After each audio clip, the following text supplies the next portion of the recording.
Hello बच्चों, तो आओ प्रश्न को देखते हैं। यदि a बराबर b बराबर 60 डिग्री हो तो प्रमाणित करो कि cos a माइनस b बराबर cos a गुनी cos b plus sin a गुनी sin b है।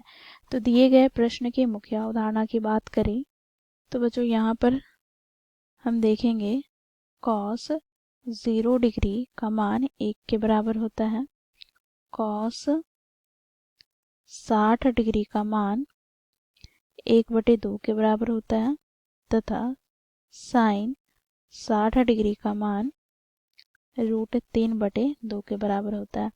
तो इस मुख्य अवधारणा की सहायता से बच्चों हम दिए गए प्रश्न को हल करेंगे। बच्चों देखो, प्रश्न के बायां पक्ष अर्थात LHS हमें क्या दे रखा है, तो यह हमें दे रखा है cos a माइनस b।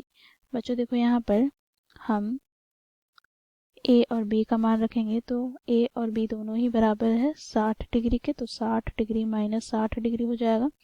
तो यहाँ से बच्चों cos 60 डिग्री में 60 डिग्री घटाएंगे तो हमें प्राप्त क्या हो जाएगा, 0 डिग्री। तो cos 0 डिग्री का मान क्या हो जाएगा, 1 के बराबर। तो LHS हमें क्या प्राप्त हो गया, 1 प्राप्त हो गया।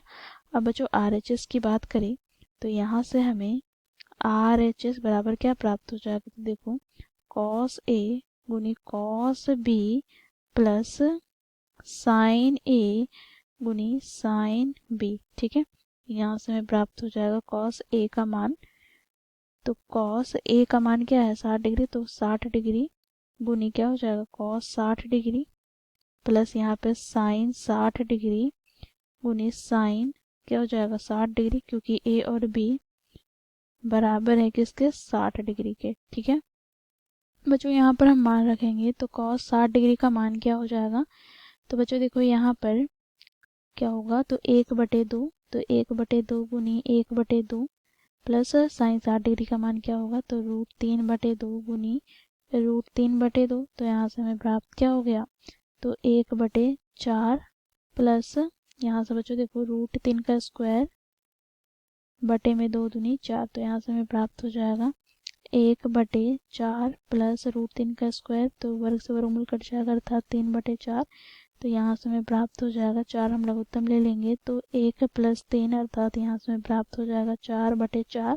तो 4 से 4 कट जाएगा तो ये हमें 1 के बराबर प्राप्त हो जाएगा। तो यहाँ से हम देखें तो LHS का मान भी हम लोगों ने 1 ज्ञात किया है, तो यहाँ से बच्चों ये LHS के बराबर हो जाएगा। तो इस प्रकार बच्चों हम लोगों ने यहाँ पर सिद्ध किया था, सत्यापित किया कि LHS और RHS अर्थात दोनों ही पक्ष बराबर हैं।